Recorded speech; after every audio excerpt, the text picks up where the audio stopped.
This morning on DC News Now, an off-duty officer shot at in Northwest DC. Could have been anybody, right? It didn't necessarily have to be a Metropolitan Police Department officer. We have to be careful no matter where we are. We have to always look around. The timeline of events leading to an arrest.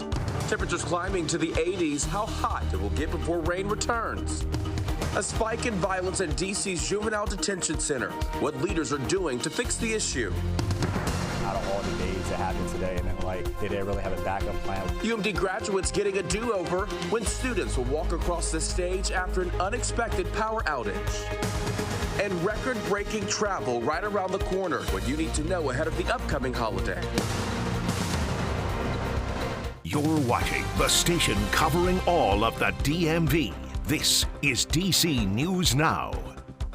Good morning. It is 6 o'clock, excuse me, on a Tuesday morning. Starting off with a live look outside. You can see the Washington Monument there. You can barely see it because of all the fog and haze this morning. But the temperatures are set to hit the 80s later today. And it's going to be even warmer tomorrow. But thank you for starting your morning with us here on DC News Now. I'm Tanaya Wright. Good morning to you. I'm Corey James. Shanika's keeping an eye on those roads this morning. She's going to have delays on that commute in just a moment. Let's start things off with Jackie for the warm forecast people can expect to have today. Yeah, we're going to be tracking those high temperatures, low to mid 80s. We'll track the sunshine as well. So still dry conditions expected. Just some lower visibility, yes, because we have some of that fog. Now down to about 9 miles of visibility in DC. So we did see that subtle reduction in visibility on that Washington Monument live camera there. About a mile of visibility, though, in Manassas, less than that over towards Culpeper, as well as across southernmost parts of Maryland, where we do have a dense fog advisory that was just issued, and that goes until 10 o'clock this morning. And it also includes Calvert County and St. Mary's County. So again, through later this morning. High pressure with us just towards our south and east. That keeps us dry and quiet. We'll eventually notice more of that sunshine once that fog lifts out, and we'll see high temperatures climb low to mid 80s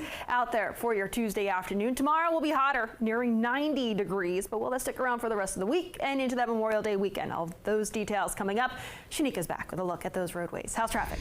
All right, good morning, Jackie, and good morning to all of you. Here's 270 heading north and southbound right near 109. That's in Hyattstown. You're looking good, but before this point is where you're going to find a crash that is coming out of Frederick heading southbound. Let's flip over so we can see the rest of your commutes. You are looking at 495 heading both on the inner and outer loop right near 123, and that's in Northern Virginia. You could see roadways are clear right now, no delays, and you're at the top of the 6 o'clock hour, so not expecting much until probably the 7 o'clock hour, guys. Shanika, thank you. Developing now, 2 people are in police custody after DC police say a captain was shot at while driving to work. The incident started in DC and ended with a car crash in Prince George's County. Our Yamarie Sase is live where those suspects were taken into custody. So Yamarie, what can you tell us? Yeah, good morning. So we're near Landover Road where that car crash took place and those 2 suspects were arrested. Now, just an hour before that, that's when a DC police officer was shot at in his vehicle, and police believe those suspects are responsible for that. Now, the DC police captain was actually released from the hospital just yesterday. He had non-life-threatening injuries, and the DC police chief, Pamela Smith, actually says that she applauds the community's help and also likes the collaboration from Prince George's County Police Department and DC police, and that's how they made a quick arrest. An everyday commute to work for a DC police captain took a turn for the worse. Around noon on Monday, DC police say the off-duty officer was driving his personal car to work near 7th Street in Northwest when he noticed the car driving erratically. All of a sudden, that car came to a stop. A man exited and fired at the officer while he was inside the car. The officer then drove to the 4th District Police Station, where he was taken to the hospital for non-life-threatening injuries.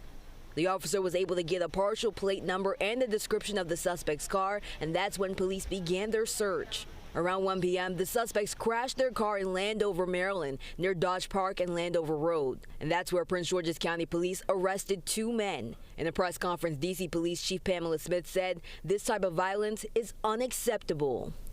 Didn't necessarily have to be a Metropolitan Police Department officer. And as you know, when these types of things happen, you must know that we will not tolerate this kind of violence in our city. We will use every resource, as we have been, with any incident to ensure that no one gets away with this type of crime. Now, as I mentioned, that D.C. police captain was released from the hospital just yesterday, and we're still waiting for more information from police to learn who these suspects are and what their motive was behind this shooting. For now, reporting live in Landover, Maryland, I'm Yamari Sase, DC News Now. Thank you, Anne-Marie. People living in the Brightwood neighborhood are reacting to the shooting. Yesterday's violence frightening people in the area. Some of them say it serves as a reminder to stay cautious. Others saying gun violence is a serious issue across the city. It's not something people can play with. When you lose a human being, you'll never get that human being back. It's a little nerve-wracking now. We have to be careful no matter where we are. We have to always look around. Later this morning, Attorney General Brian Schwab is expected to announce new public safety legislation. That meeting expected to start at 9:30, and we will be covering this incident all morning long. Coming up in our next half hour, we're going to hear from some candidates hoping to join the city council about their takes on the violence. And new this morning, D.C. police say one person is dead after a double shooting in Northwest. According to officers, the shooting took place near the intersection of Blair Road and Geranium Street around 10 o'clock last night. They say the other person involved in the shooting was taken to the hospital, and they say that person is expected to recover. So far, no word on a suspect. In Montgomery County, fire officials say 6 adults and 3 kids are without a home after this fire broke out in Germantown. It happened near the intersection of Thunderhead Way and Thunderhead Drive around 2:30 yesterday afternoon. Officials say flames broke out after a propane tank caught fire. They tell us no one was hurt. Montgomery County fire officials, though, say several dogs inside the home are still missing. And nearly 2 months after the Key Bridge collapsed, the ship is in a new spot at the Port of Baltimore. The cargo ship was moved to the Secret Marine Terminal yesterday afternoon. Now, it took more than 18 hours for crews to move the ship away from the collapse site using 5 tugboats. 21 crew members on board moved along with the ship. One person tells us the removal of the ship is a good sign for Baltimore. It's good news. It's a good sign for everybody. Obviously, I'm sure they have a lot of investigating to do, a lot more work cut out for them. For them to come together quickly and move this quick is truly fascinating to see. The Port of Baltimore expected to see more traffic as Memorial Day weekend approaches. And a statement from Governor Wes Moore on the ship being moved saying, quote, "We must continue to move in partnership with all key stakeholders inside and outside of government to clear the 700-foot federal channel. Support our people, including the workers, businesses, and families affected by the collapse, and rebuild the Francis Scott Key Bridge." Governor Moore expected to hold a press conference this morning about updates on rebuilding of the bridge. All right, well, new data shows increasing violence at D.C.'s Youth Services Center. And today, council members are expected to host a public roundtable on safety concerns at the Juvenile Detention Center. D.C. News Now's Liberty Zabala live this morning at the Wilson Building with why parents and district leaders are concerned. Good morning, Corey and Tanaya. Well, many parents are blaming a lack of resources and a staffing shortage for the rise in violence at the Juvenile Detention Center. And now district leaders will be meeting here today to address their concerns. Data from the Office of Independent Juvenile Justice Facilities Oversight shows there were 38 critical incidents as of April of this year. It also shows there have been 34 youth-on-youth assaults at the Youth Services Center. Parents who have kids inside the facility are worried for their safety.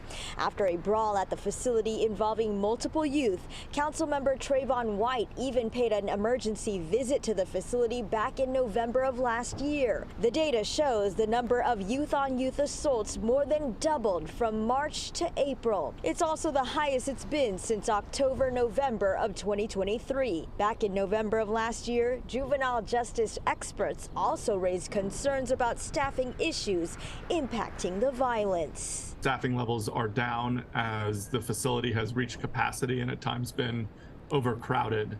And so we're going to see an increase in the number of incidents. And that roundtable is expected to take place here starting at noon. For now, live here in Northwest D.C., Liberty Zabala, D.C. News Now. Liberty, thank you. Time right now is 6:08. Montgomery County Public Schools holding a parent academy session on opioids. It starts tonight at 6 o'clock. Students and parents will learn about the dangers of opioids. They will also learn how to use Narcan. Now, officials say each person attending will get a free Narcan kit. You can sign up on the school district's website. And new data from the CDC showing some changes in overdose rates in the DMV. In Maryland, overdoses went down nearly 2%. Virginia overdoses went down by 6%, and in West Virginia, the state saw about a 5% increase. Meantime, in D.C., overdoses jumped nearly 10% according to the agency. The CDC also reporting the national average of overdoses went down by 5%. And Montgomery County Council members expected to vote today to give more funds to the county's fire and rescue services. This comes during National EMS Week. Now, if approved, the measure would give the fire and rescue services over $16 million more from this year's budget. Leaders say they need to increase the budget to cover personnel and operating costs through the end of the year. The department says insurance premiums, vehicle maintenance, and protective equipment caused the department to exceed the budget. All right, well, pro-choice advocates pushing back against Governor Glenn Youngkin. And they are calling out his decision to veto a bill guaranteeing the right to contraceptives in Virginia. They say the bill is necessary after Supreme Court Justice Clarence Thomas ruled previous rulings on contraception into question. Governor Youngkin says he supports access to contraception. However, he says the bill would harm the religious freedoms of people in Virginia. We spoke with a woman who says her daughter uses birth control to help manage hormonal issues. Her medical options are medical options, should be protected, not used by politicians where the end result is harm to women. Sponsors of the contraception bill promise to bring it back next year.